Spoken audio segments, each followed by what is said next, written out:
Well, hello everyone. Beautiful Friday afternoon. And yeah, today, Friday, is let's see what we can do with some scrap metal. So today's project, I am going to be working with a piece of angle iron. It really doesn't matter size-wise. This is something I had laying around. It was just an offcut from a project. So I'm going to be making something with this. Now, I know what I plan on making with it, but I'm going to kind of leave it as a surprise for you guys to figure it out. Now, before I start up the forge, I did say I was going to weigh my propane to figure out how much I use per hour, because I normally don't keep track of that. So I'm going to weigh my tank first. And we're currently at 32 pounds. So I'm just going to write that down so I don't forget. Where's my soapstone? Ah.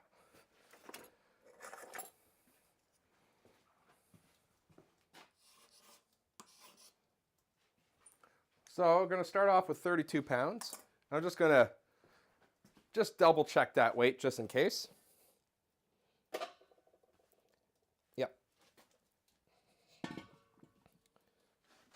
And we're going to get the forge lit. And I'm running 5 psi, or will be.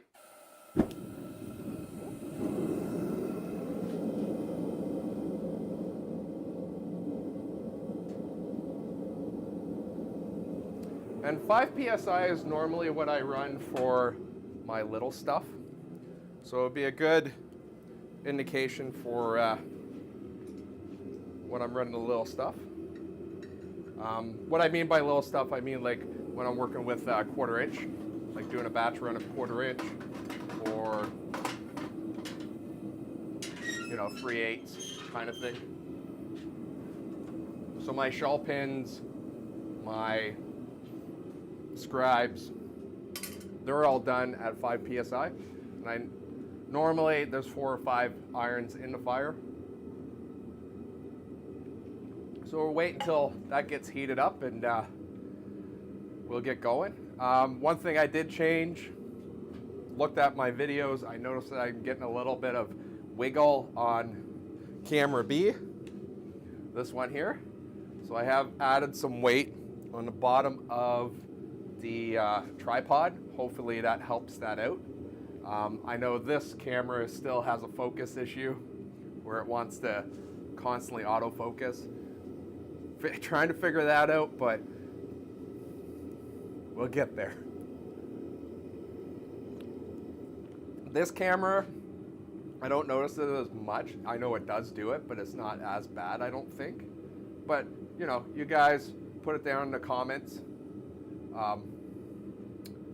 if it bothers you and stuff like that, and I'll really spend some time looking at that. Now, obviously on the live, I'm not telling you what I'm working on, but for you guys that are catching this later, you already know what I've done, because I'll change the thumbnail like I do, so you know what I'm working on. So yeah, we'll get a really good heat on that, and we'll get forging. So with that, yeah. So again, I got Twitch live as well as YouTube, and both of them are telling me I'm excellent with my network, so hopefully there's no buffering today. So today I'm going to be using hand tools. Now, I probably will be using a grinder, like an angle grinder, just from a time point of view, also wire wheeling it. I plan on doing the whole project to a finished project today.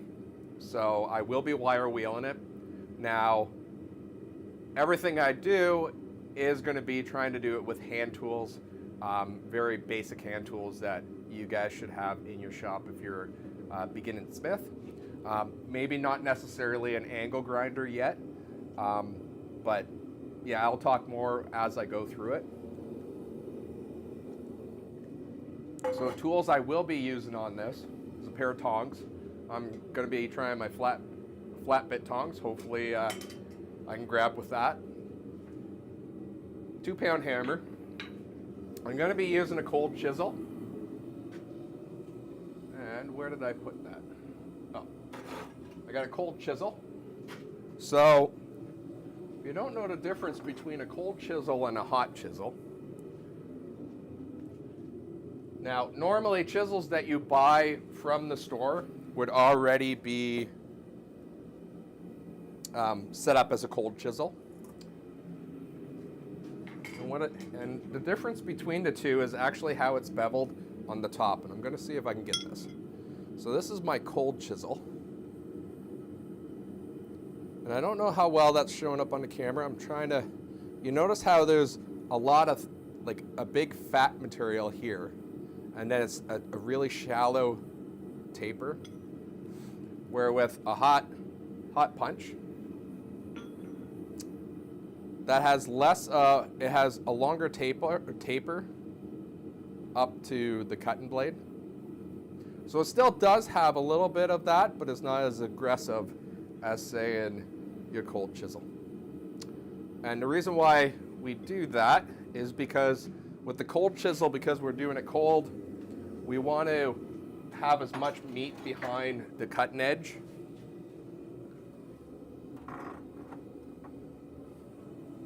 And then with the hot chisel, we don't have to worry about that, because hopefully your steel is hot enough that you won't like mangle up your hot chisel. So let's just check on the steel. I'm gonna actually push it in a little bit more than what I have it currently. This piece is actually just small enough to fit in the side hole of my forge. Forge I'm using is my double burner Mighty Forge.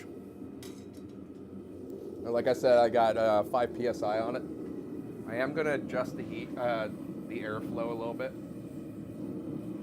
I'm going to be running a little bit more air into it.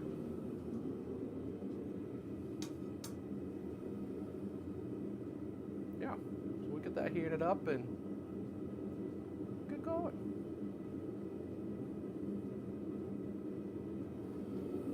I am using the right tank, right? So normally I run two propane tanks on my unit. That is to help prevent freezing of the tanks, especially with the 20-pounders. But even time, the propane will freeze out. And I find with especially with the 30-pound tanks, when I run 2 at the same time, I don't freeze out unless it's really cold in the shop. The 20-pounders I still do unless it's like really hot in the summertime.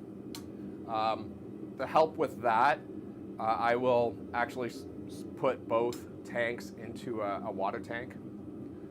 So the bottom of the propane tank is submerged underwater.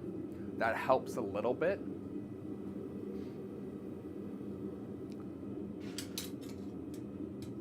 Now, obviously, bigger propane tanks and, you know, running a 100-pound propane tank would be better. You have less chance of freezing it until you get really, really low, like almost gone. But we do with what we have, right? So the first thing I'm going to do with the flat bar is I'm going to flatten it. And I don't want to do too much hammering right on the very top. Just a little bit.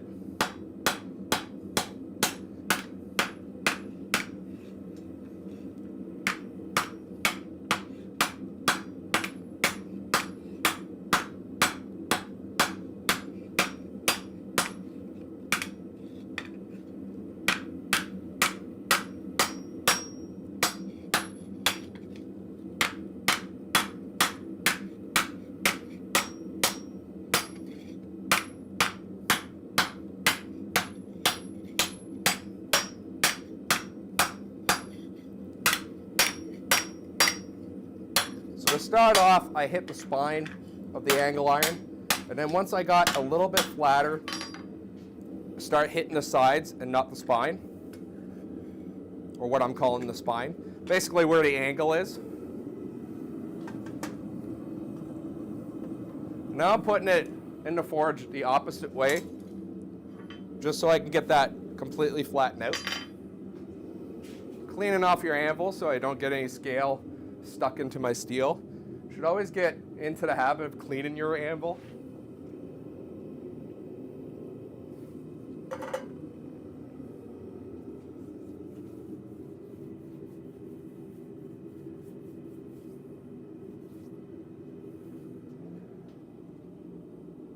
Don't mind me, I'm just checking how the streams are doing.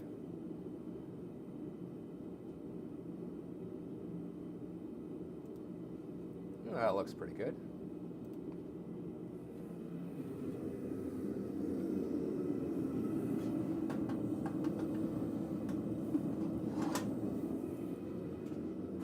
So this heat, I'm just going to continue straightening this out.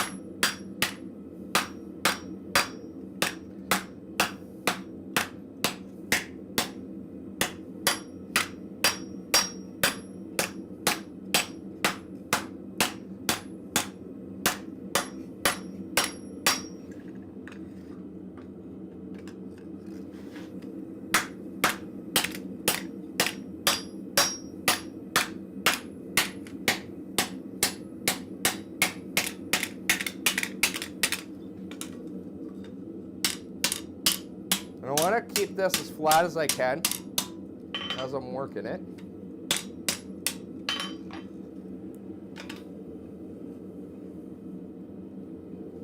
Okay, now I'm just going to heat up about this much section of this side, and I'm going to actually go in. Actually, before I do that, I'm actually going to get my cold chisel, because I plan on cutting off this tip and this tip.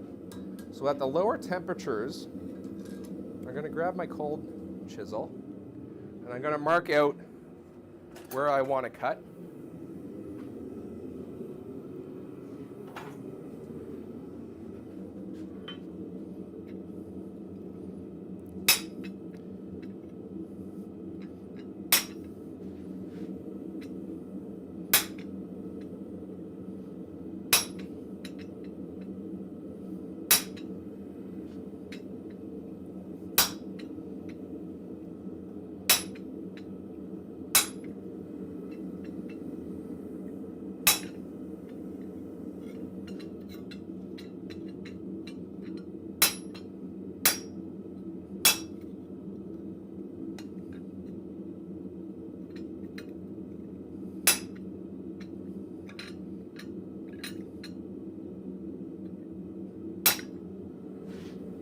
Okay. Now that I got it laid out, I'll show you guys. Hello, Nate. We got started without you, sorry. So my plan is I'm going to now cut that off and that off.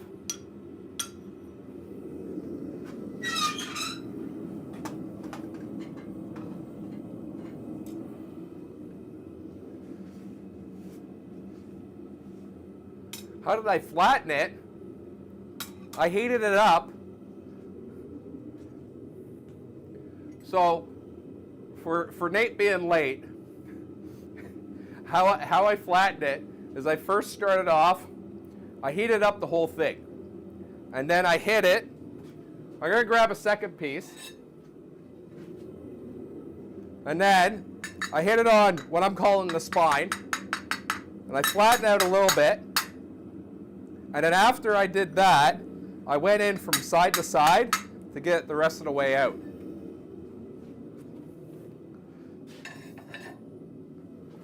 Now I didn't go crazy on that spine because I want to keep quite a bit of material there.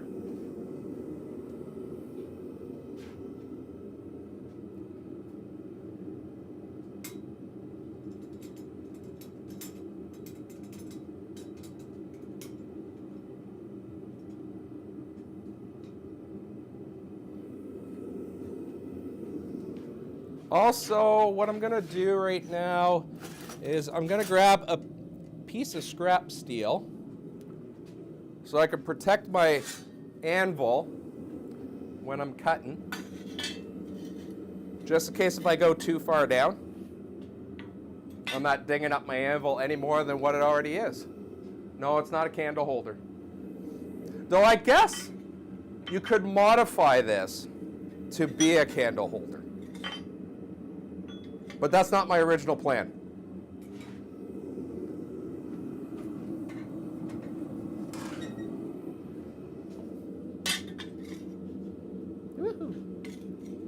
So obviously doing this with a second person holding the steel would make this easier, but you can do it by yourself.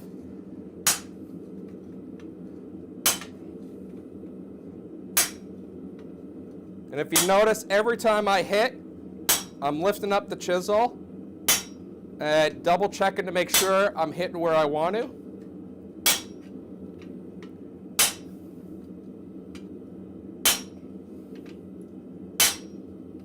And of course, if you have an angle grinder with a cutoff wheel, you can just use that.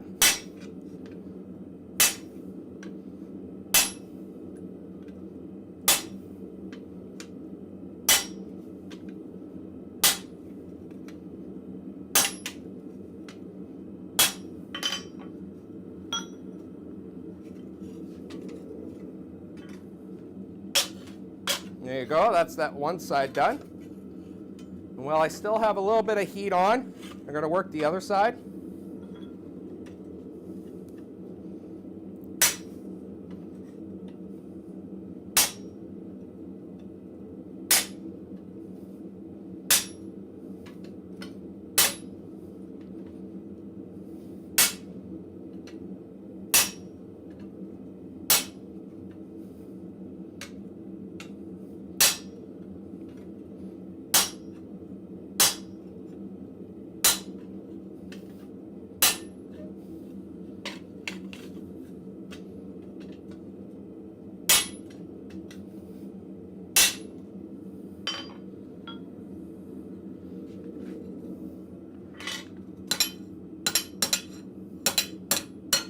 There we go.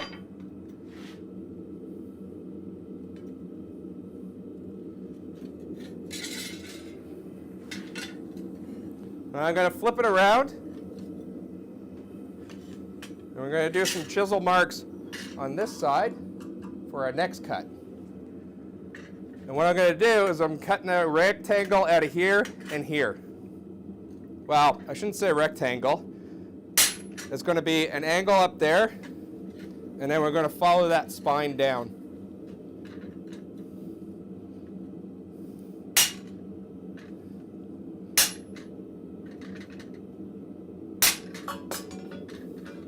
And we're going to do that on both sides.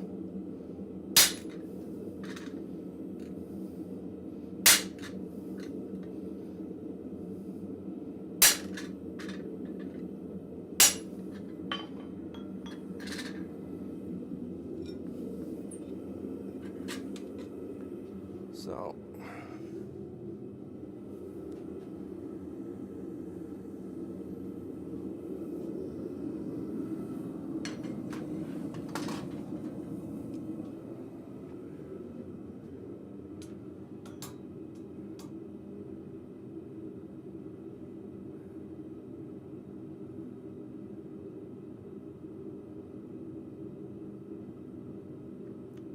Yeah, I think you covered off all the hints from yesterday there, Nate.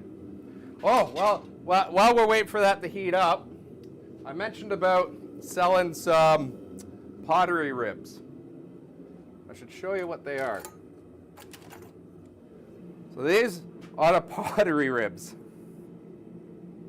So these are 16 gauge steel. I cut on my plasma cutter to shape. They get wire wheeled. The hole here gets dressed up a little bit nicer. And then I also beveled the edge, not to a sharp point, but a nice kind of rounded point, and make sure this is all nice and smooth.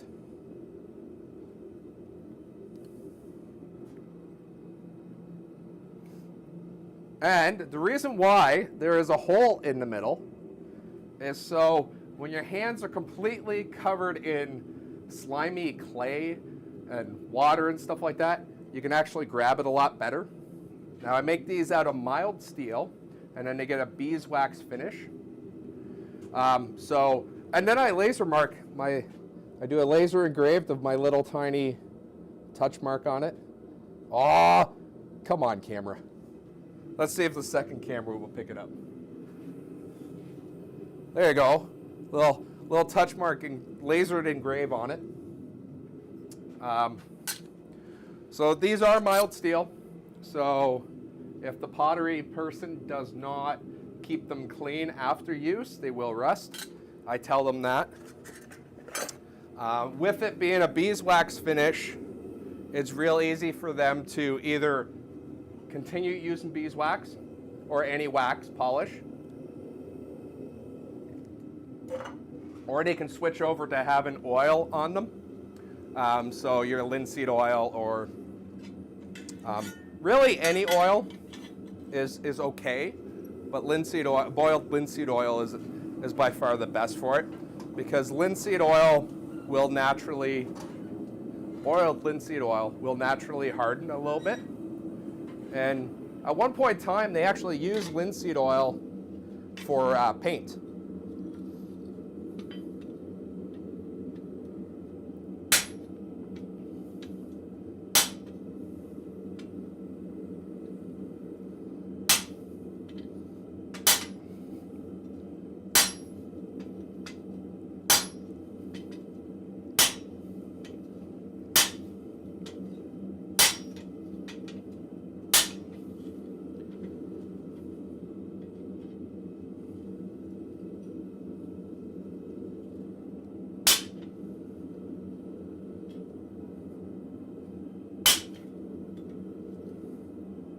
Now, if I had a hold fast to hold this down, it would make it a little bit quicker, but I do not.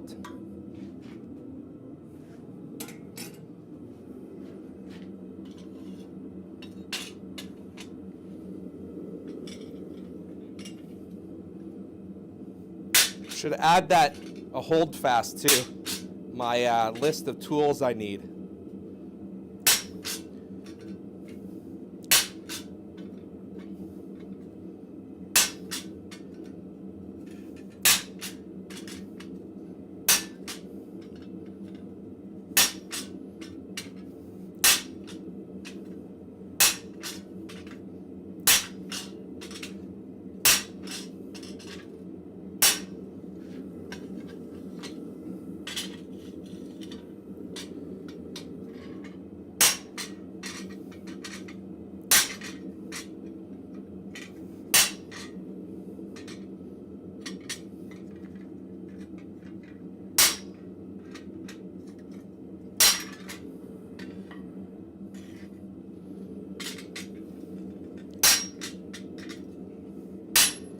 Woo!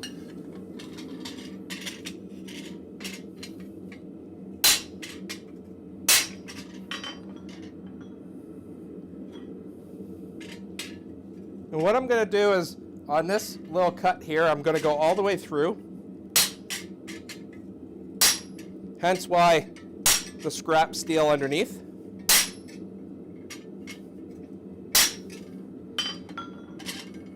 And that should help with breaking it off.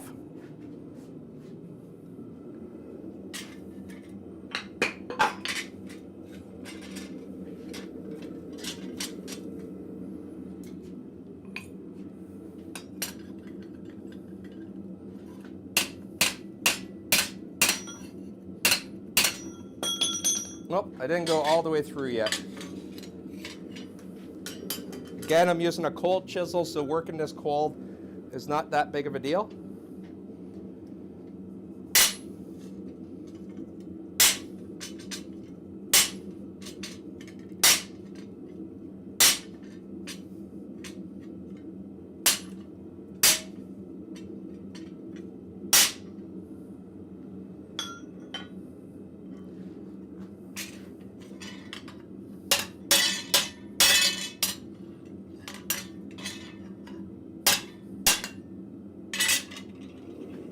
Okay, I'm gonna take a heat on that,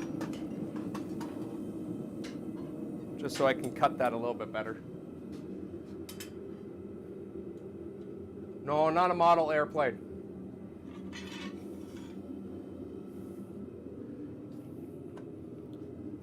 I took a chip out of my hammer.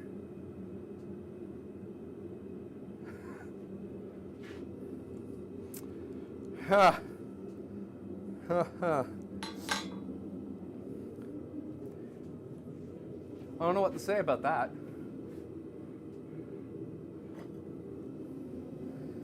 Yeah, that's actually a store-bought hammer. I bought that from Princess Auto. So, you know, the Canadian Harbor Freight kind of thing.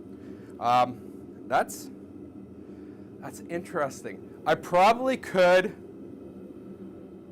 dress that up, but that's really weird.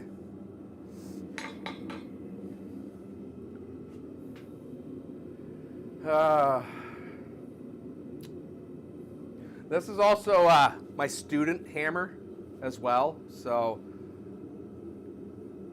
and it's been dropped a lot of times.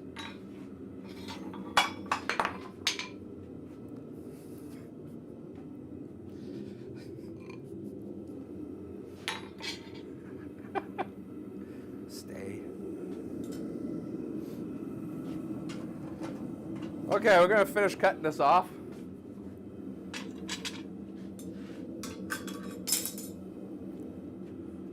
Oh, it's Friday.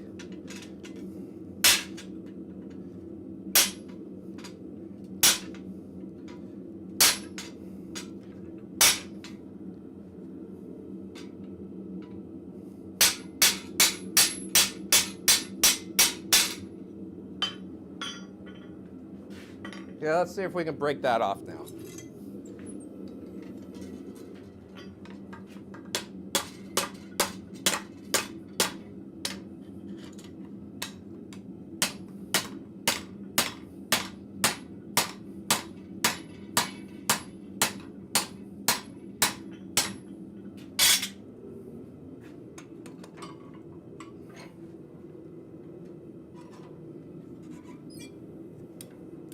Woo!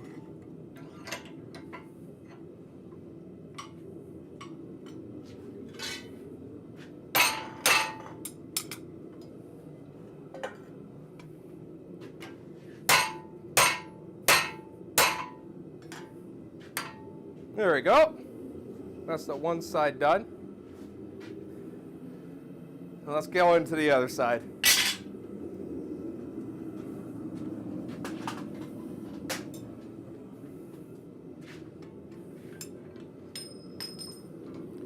And I also got to readjust my flat bit tongs.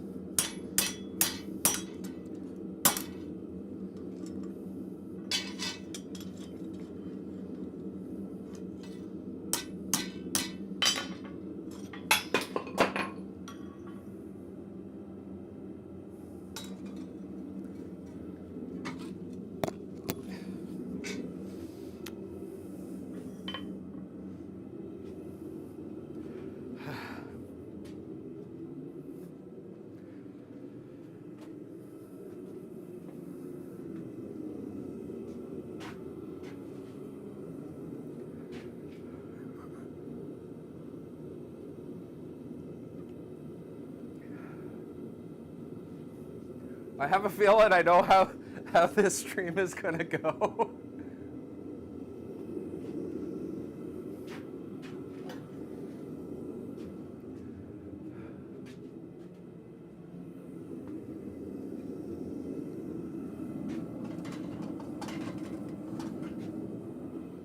Okay, now we're going to start on the other side and do the same cut.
Now I'm just going to take a second to straighten that up just to make the next round of chiseling a little bit easier.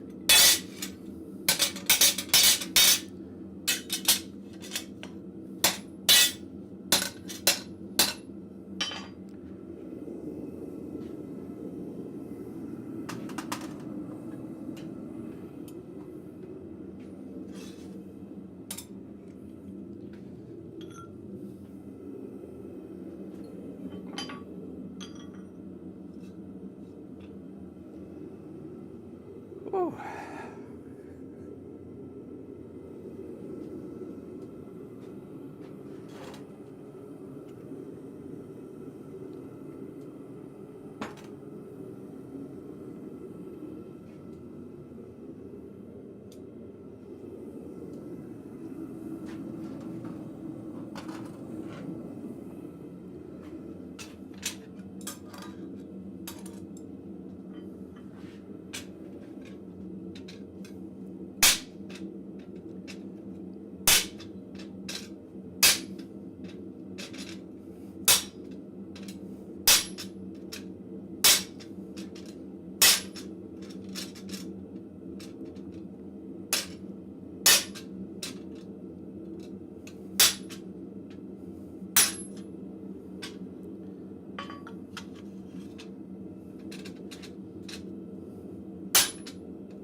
Okay, let's see if we can get this finished off now, or at least get this cut off.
All right, got both pieces cut now.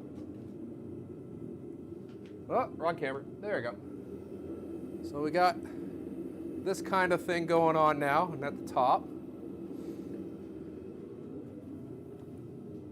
So now I'm going to chuck this up into my vise. And if you want to, I had a new file. Do I want to use the new file? Where did I put my new file?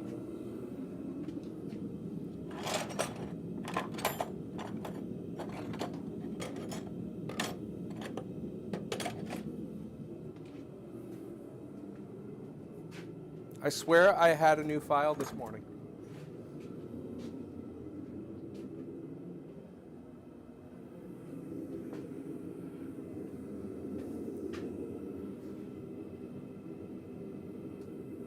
It is going to be an incense tray. Ah.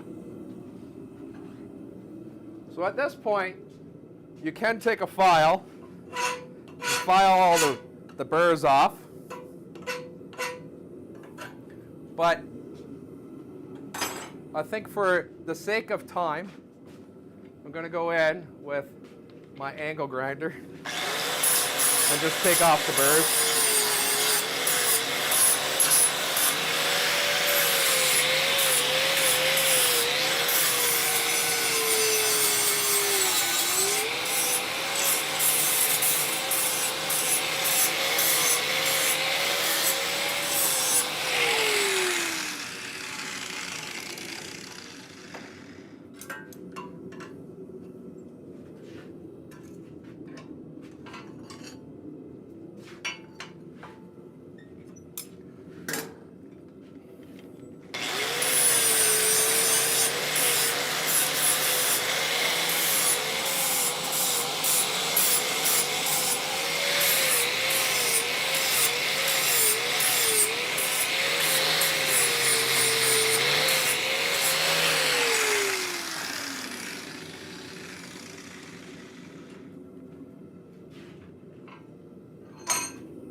So I'm not going crazy with the angle grinder, just taking the burrs off.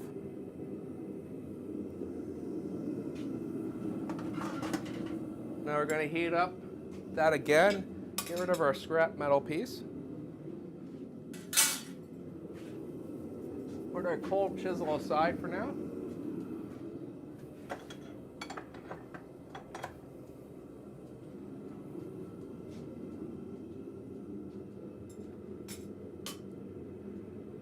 And we wait for that to heat up. Now I put it in, so the what I'm going to call the top is going in the forge first.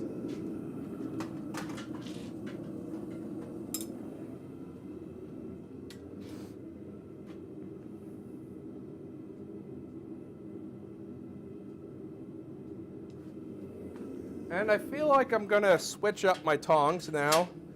I'm going to be using my V-bit tongs.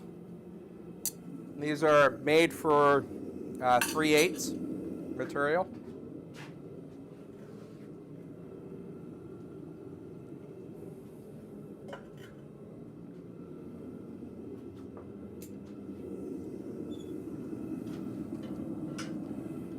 And I'm going to switch up my hammer too because I got a dent, I got a piece missing out of it now. So we'll get the 3-pounder in. Not that a 3-pounder is needed here, a 2-pounder would be better.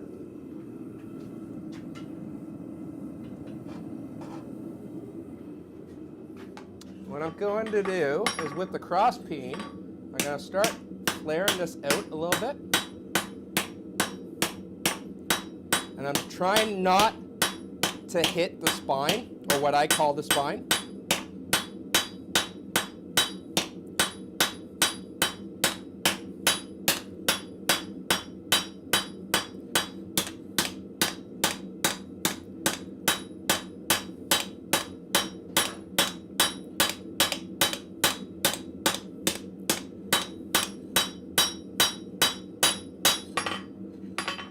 I'm going to take this corner down a little bit.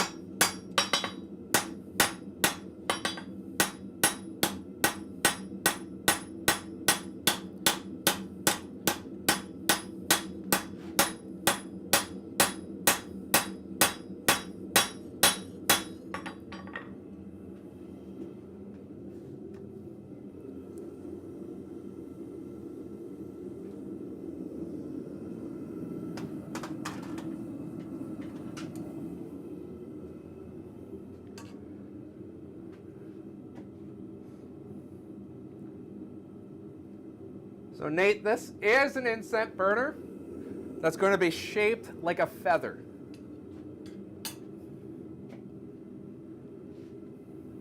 If you haven't got the idea that it was going to be a feather yet.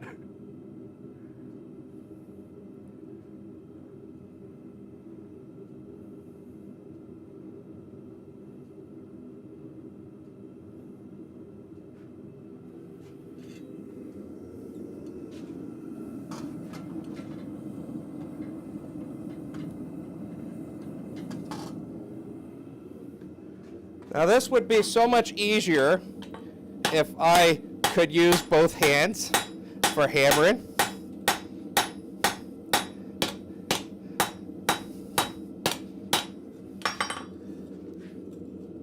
As you can see.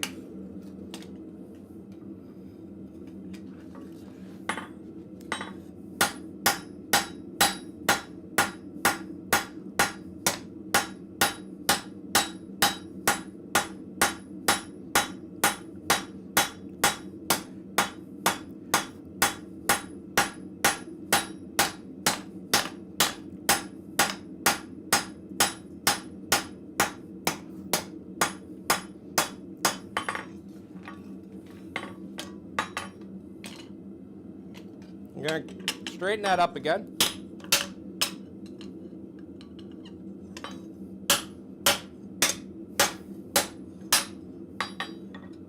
And we'll go for a heat. Well, I should show you what I'm doing.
So here I'm just refining the shape a little bit.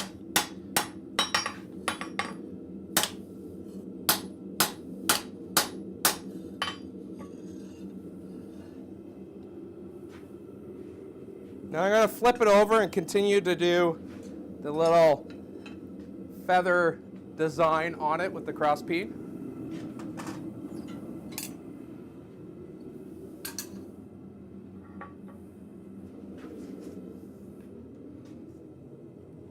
Now these little marks could also be done with a chisel.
Like the other side, I'm going to dress this a little bit better.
Now I'm going to start working on the quill. So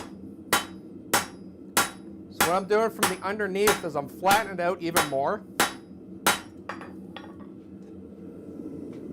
because I want to draw that out.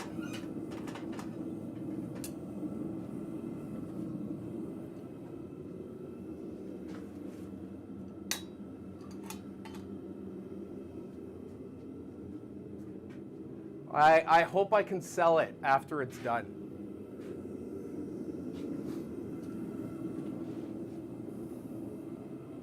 I have my first show of the year is next weekend here locally in my town.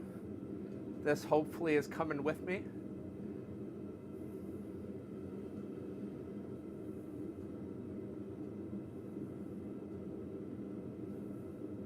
There's definitely things I would do to make this quicker if this was going to be a regular product.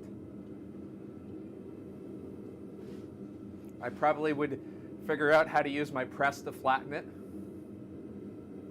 Also, doing the design for the feathers, I probably would make a die for my press that actually has those already imprinted in it.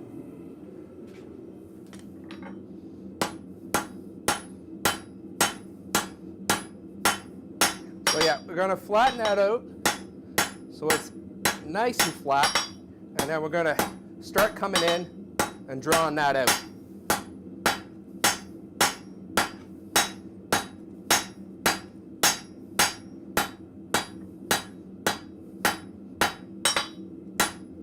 Every so often flipping it over so you don't work it too much on one side.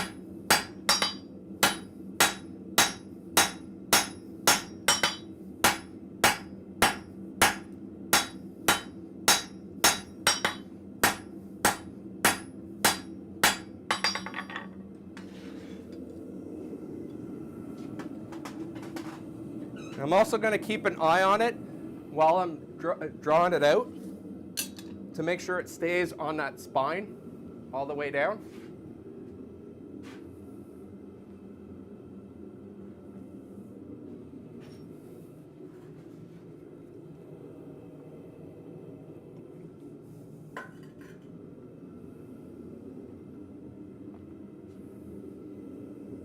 Oh, I don't need the glove anymore. I was only wearing the glove for the chisel work because I was working quite close to the hot steel. So I'm just taking an eye to see which side is fatter.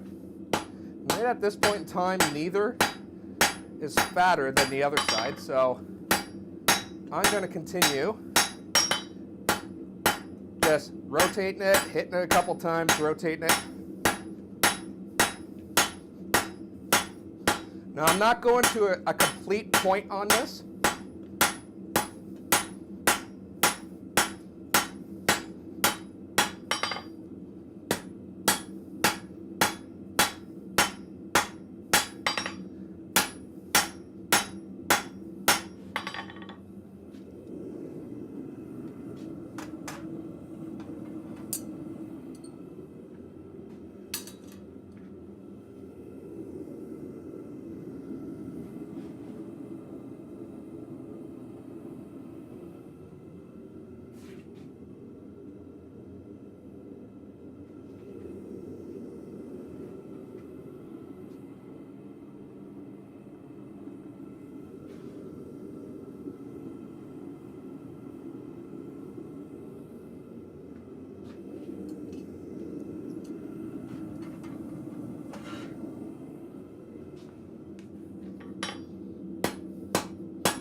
Then I'm going to start rounding it off.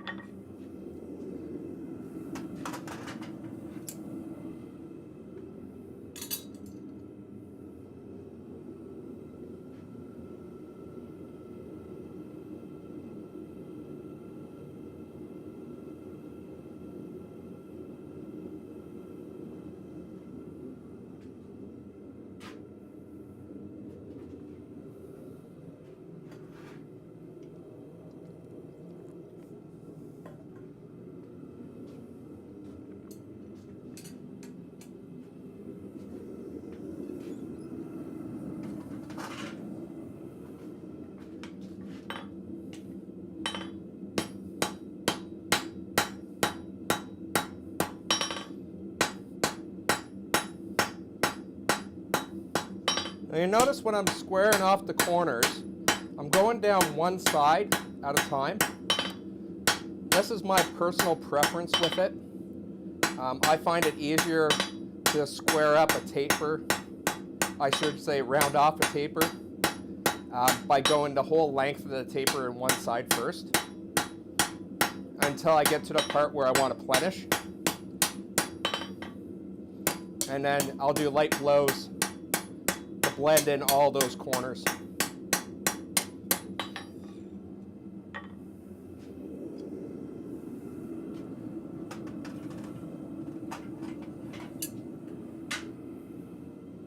So now I want a good heat on that quill part, because I plan on doing a little loop on it so it can hold the inset.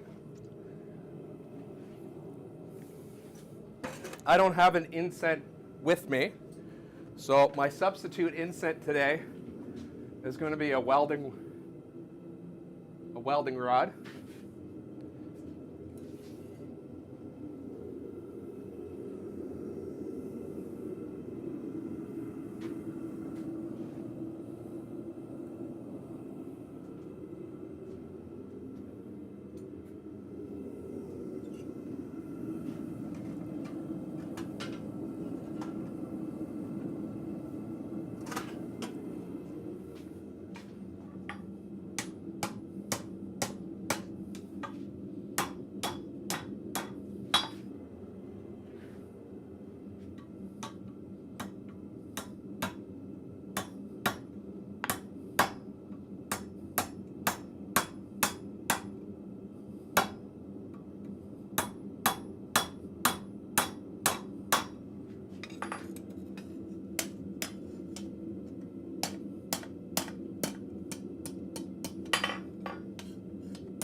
So I'm going to pull that loop a little bit closer on itself.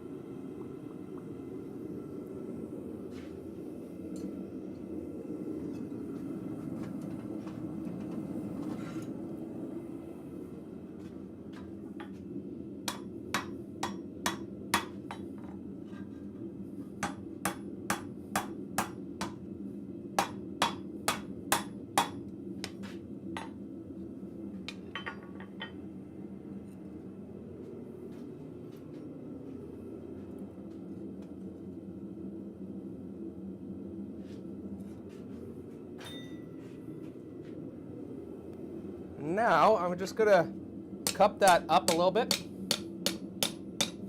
or bend it up a little bit, and then bring where the hole is into the middle.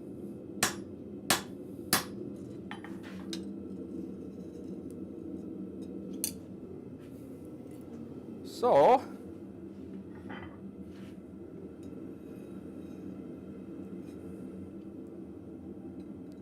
when the inset is in,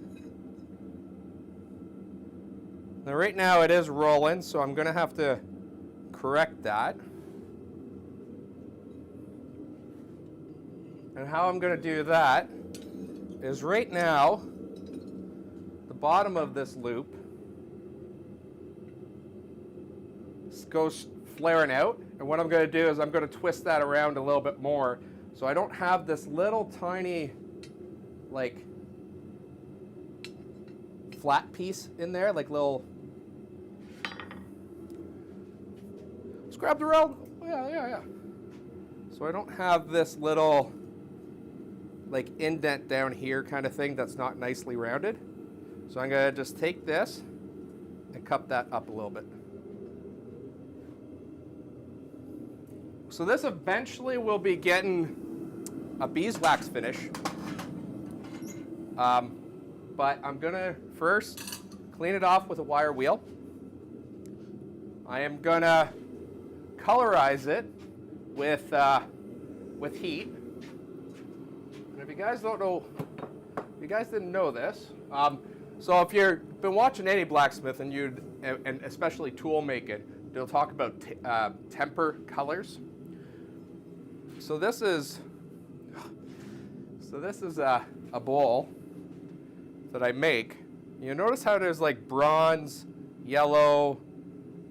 See if I can get the colors going in there. And a little bit of a blue, purple color. So that is at a certain temperature, the steel will oxidize a little bit and give off a certain color, depending on what temperature you're at. And there's charts online. You can just look up blacksmith tempering colors, and there'll be nice charts online that actually give you the right temperature for what color you're looking for. So I'm going for a little bit more blue, purple color. So the blue and purple color is at the higher side of the heat for the tempering. So if I'm not mistaken, it's 400 degrees for a kind of slate blue, and a purple is slightly lower than that.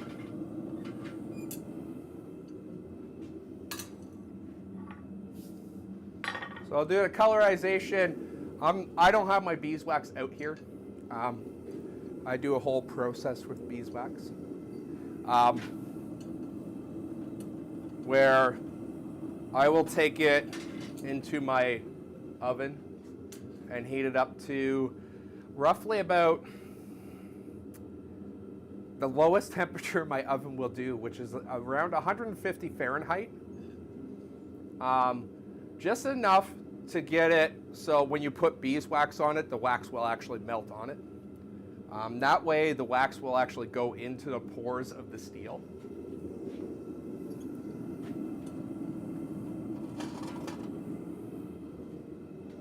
So I'm going to do a little bit more fanciness with the feathers.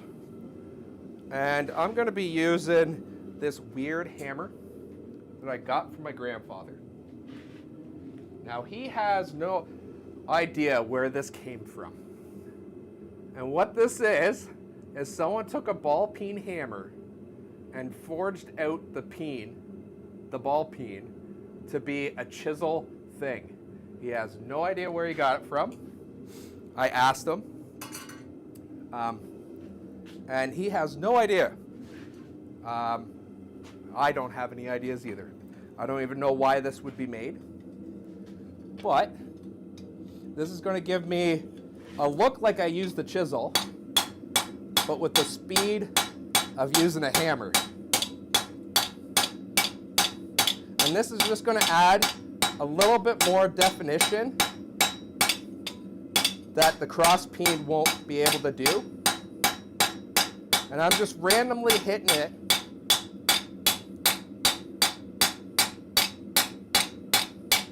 to add a little bit more definition into the feather.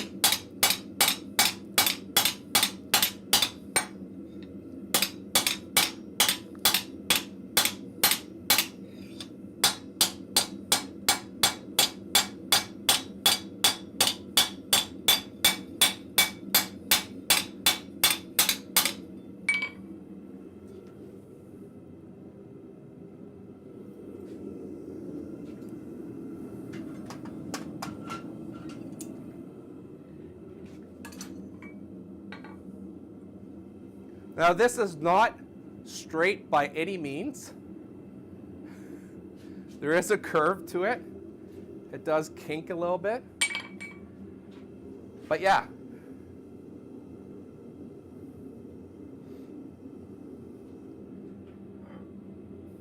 And also on top of kink it a little bit to the side, it also curves downwards.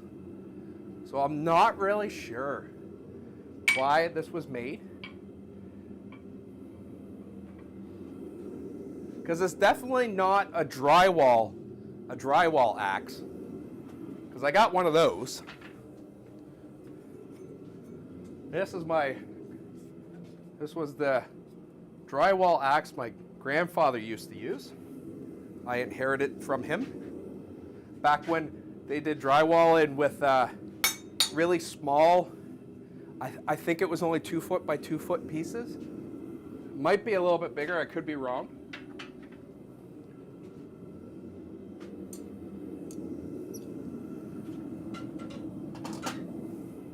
So I'm going to do a little bit more on this side.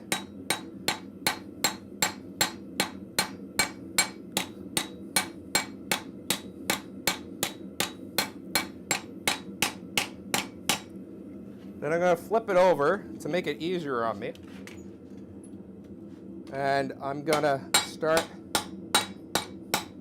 and hopefully not hit my anvil too many times. And start doing the feathers on this side a little bit more. This is also given a nice little curve to it, which will make my work curving this a little bit easier later on.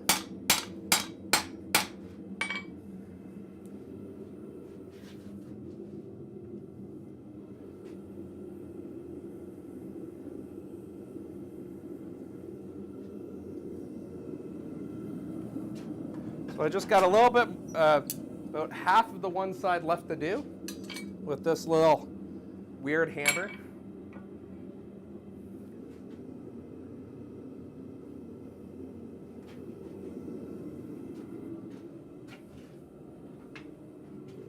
Yeah, so basically someone took a ball peen like this and forged out the ball to make that. And then rehandled it. Painted it, which unfortunately they painted it. I have cleaned it a little bit. But yeah. This is actually the first time I'm forging with this particular hammer thing. So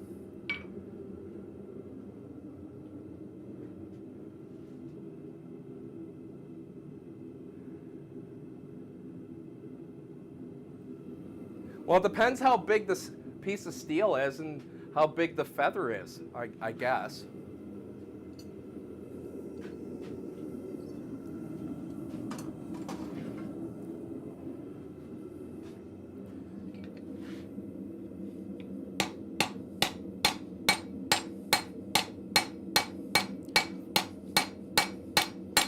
So I'm just coming in and finishing up those last little feather little things there.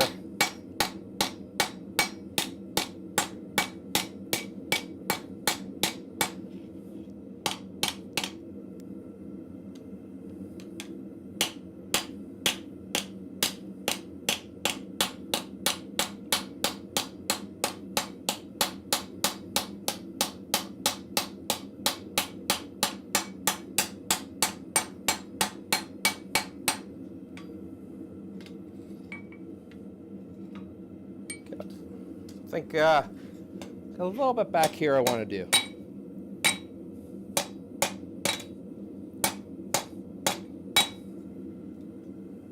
Okay, I think that's where I'm going to leave the feather design. Now if you notice, I mishit on the spine a little bit. So I'm going to go and try and clean that up a little bit. Also, I'm going to start shaping this a little bit into a cup or a dish. I don't want to leave this flat.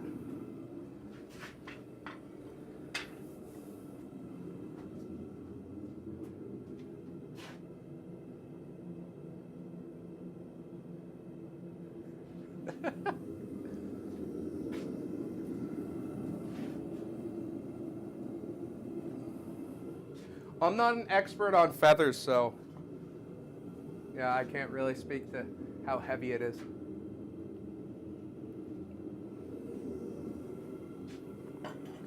So because I'm cleaning up, and I want to make sure my hits are good, I'm getting out my little tiny hammer.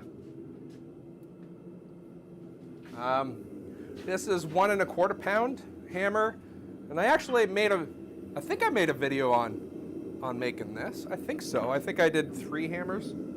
I'm not sure if that made it to a video. I know I had it on Instagram for sure, like my social medias.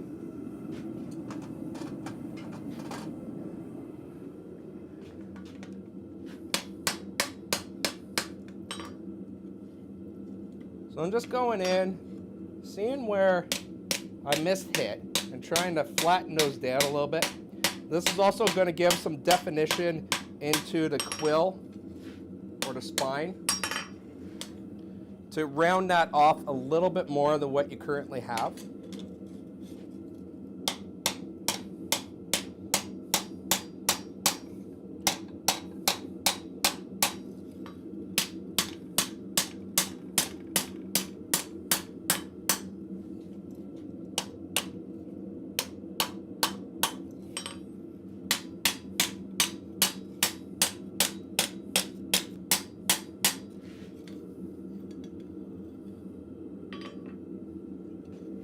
And now I want to get a good heat on the whole thing so I can start shaping it.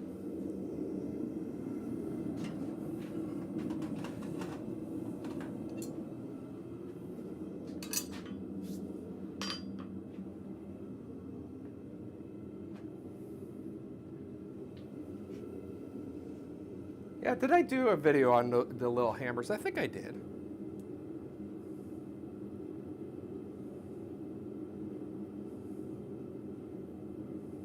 Sorry, I'm going to check now.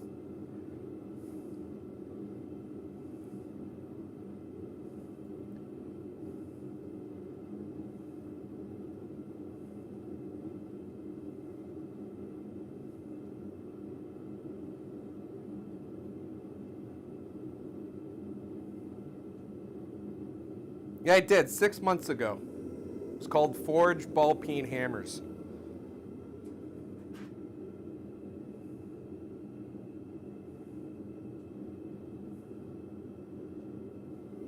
Yeah. So yeah, if you want to watch the video where I made this, it was 6 months ago on YouTube. But stay here first. Go see that when you have time. And you're not watching a live stream.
Okay, so I want to just curl up in here a little bit. I think I got this bottom side pretty good.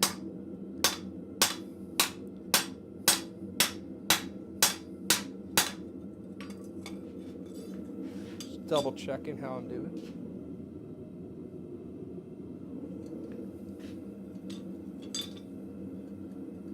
Yeah, I think a little bit up in here.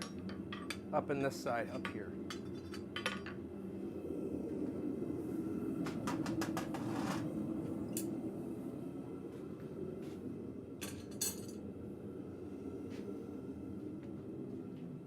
Seeing how my time is.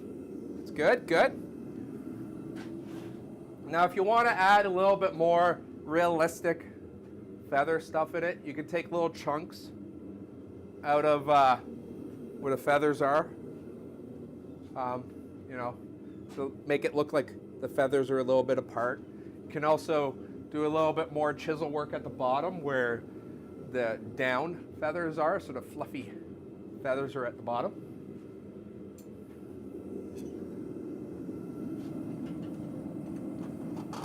So I'm actually going to go over to the vise.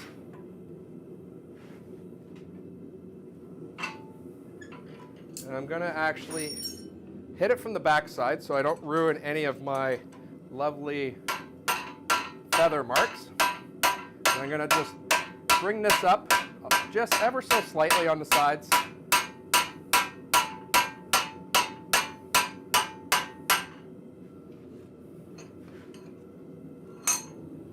Let's see how we're sitting now. We'll get my my test welding rod. I think that looks good.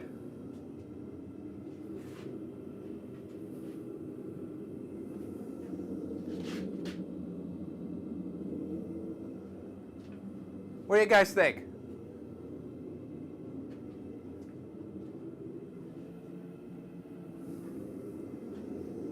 Now my welding rod I know is longer than what an inset would be, and it's hot, so we'll watch out for that tip.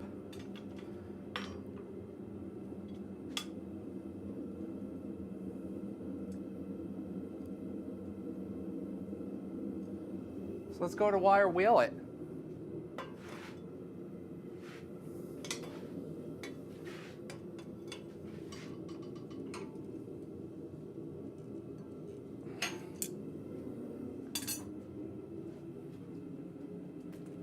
Oh yeah, I got to wait on this now.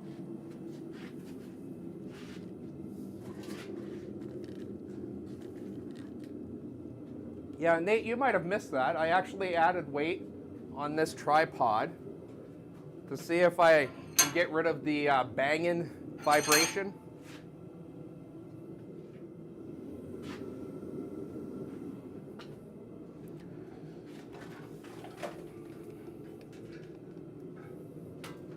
So just a wire wheel on my grinder.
And I'm just going to reposition as need be.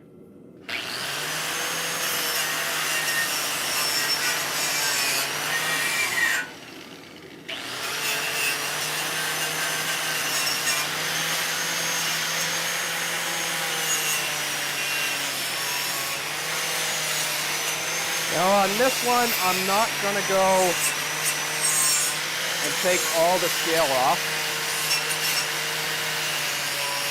Well, I'm going to say I'm not going to worry about getting all the scale off, because I think that will leave a little bit of a nice color contrast.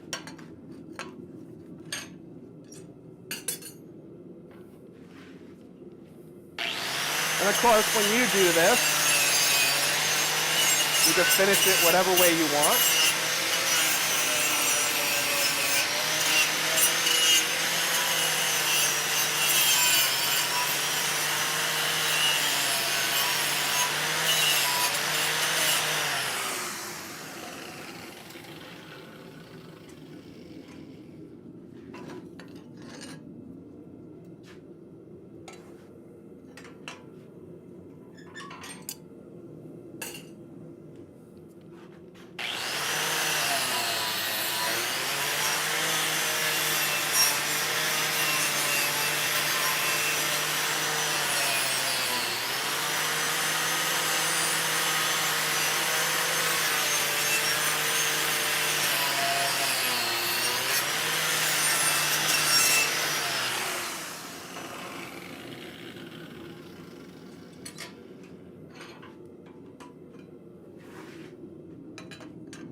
Okay, now for coloring.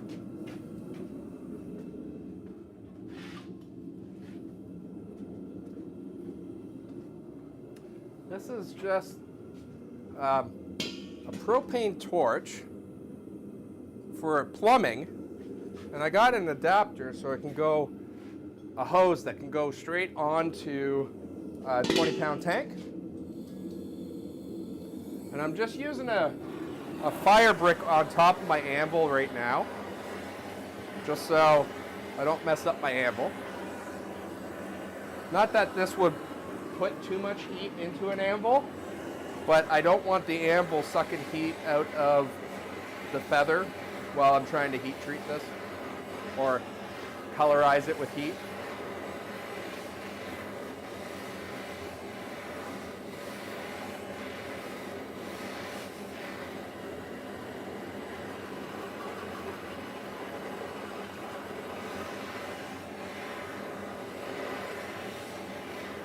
So now, because this is a pretty thick piece, it will take a little bit of time to get heated up.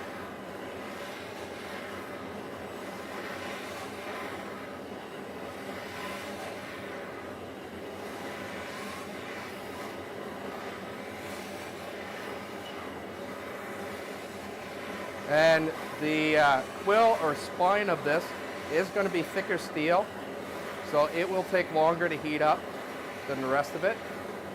That's why I'm going across the quill or spine.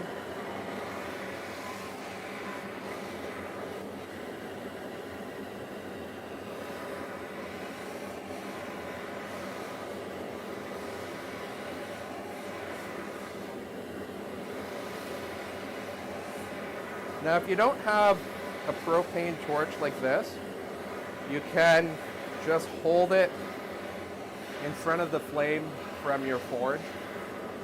Just be careful that you don't heat it up too much at once.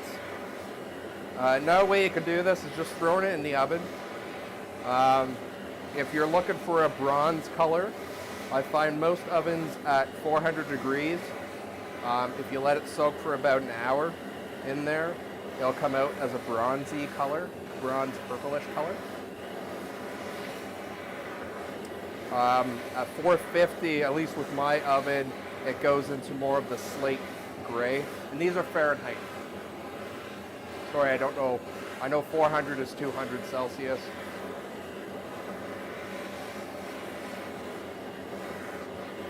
So I'm already, on the spine, I'm already starting to get a purple color.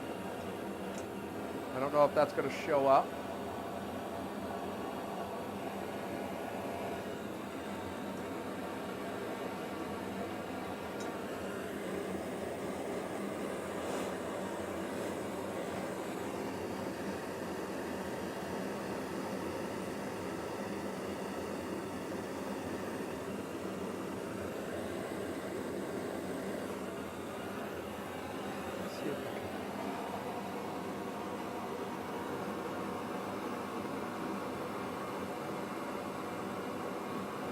I'm sorry, the light's not going to show it very well.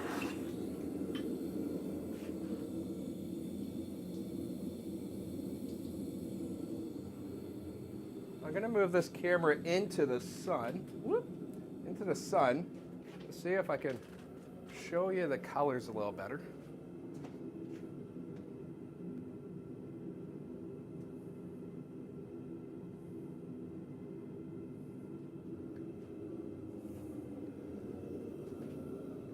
So just to give you a little bit of reference, color-wise, so that is a wire-wheeled clean sheet, and that is the color of this guy.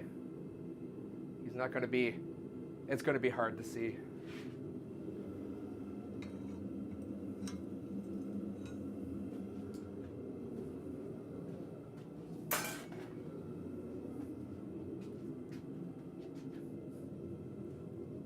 So, where are we at? 3 o'clock. Okay. Not bad. Not bad. So that means my, I think my forge has been running for roughly an hour and a half. So let's get a weigh-in on that propane tank.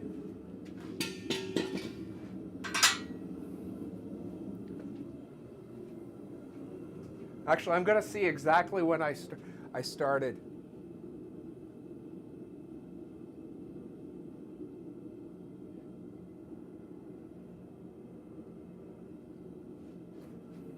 Okay.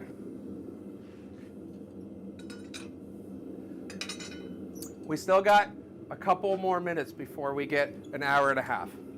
So I'm going to take some time to clean up. Take photos.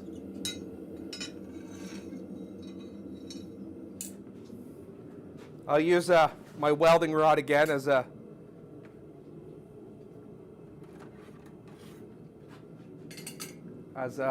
little prop.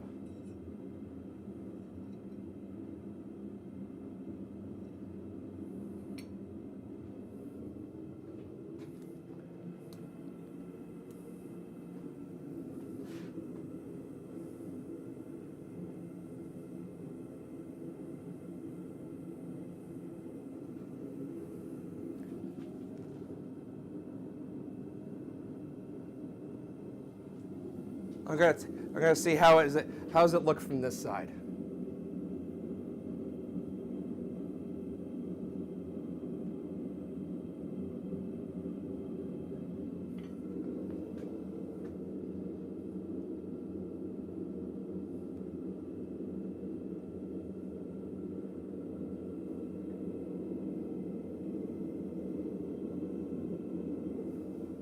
That should be good for social media.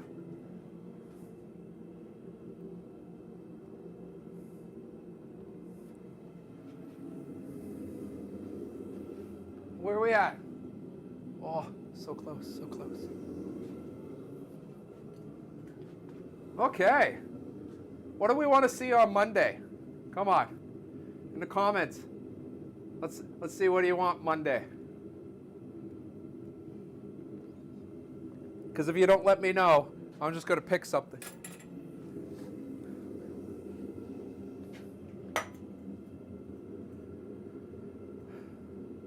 I'll even allow people afterwards, after the live stream, to put on comments down below of what they want to see Monday.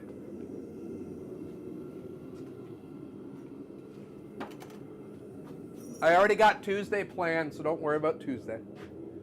Tuesday is tool day. So I'm making a new tool on Tuesday.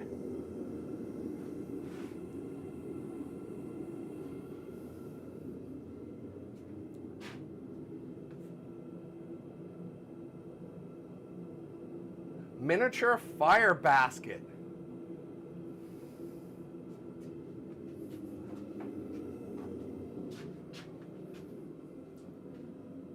I'm looking at my steel, what I have in here, to see if that is actually plausible.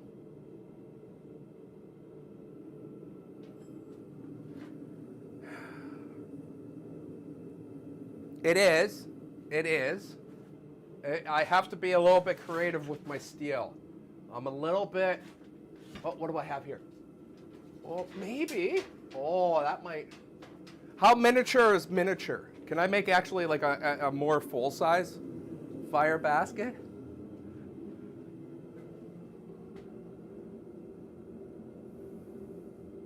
For... Oh, so like a pillar candle.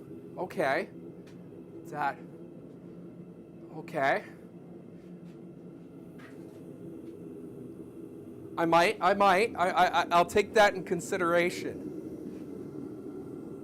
I'll take that in consideration. It might not be Monday, but I'll take that in consideration.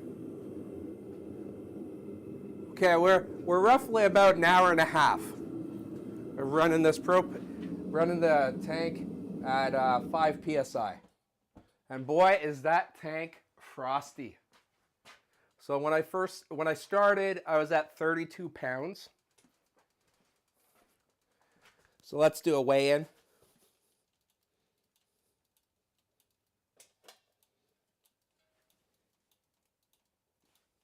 I'm just going to double check.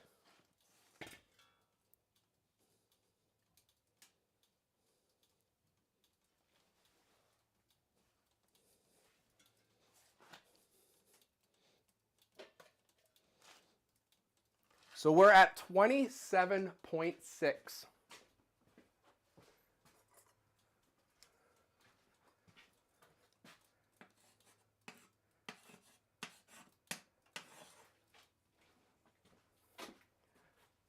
So let's do some math. Let's do some math. And when I mean math, I mean pop into the calculator. So that's 4.4 pounds of propane. So that works out to be roughly 3 pounds an hour.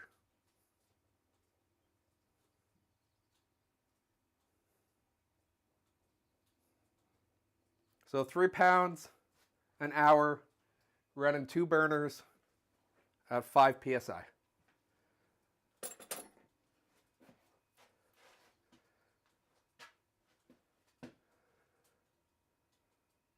Yeah, so now the funny thing is, I know running at 10 psi, you would think that actually it would like double my use. I know it doesn't. I don't understand, but I know it doesn't. One day, when I'm running at the 10 psi, I will let you know how much per hour I have at that. So, like I said, the 5 psi is normally what I do for my smaller batch work stuff. So the my 1/4 inch stock up to about 3/8 stock. So my forge actually runs at 5 psi most of the time. Yeah. So that is the show. And that is the whole week done. See, can I see colors? Yeah, this camera is not going to pick it up. It looks stunning in person. I'm going to try and see if I can get a really good picture of this for my thumbnail. Yeah. And also a really good picture maybe on my social medias. So, that's it. Woo! 1 week, every day. Well, I take Saturday and Sunday off. So, yeah. So I know what I'm doing Tuesday. Monday is still up in the air. Wednesday, I got to restock on hooks. So Wednesday is hook day. So I got a jig for that, Nate. I got a jig for my hooks. So you get to see a new jig. A coat hanger. I already got a coat hanger. I got one back there.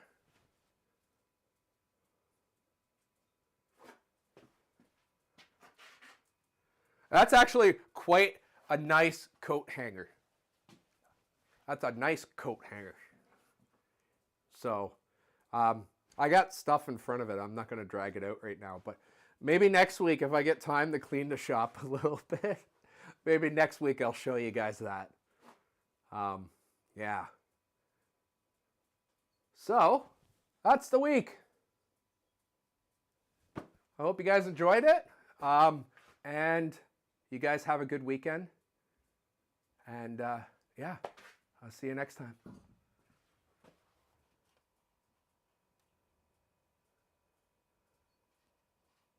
Yeah, thanks, Nate.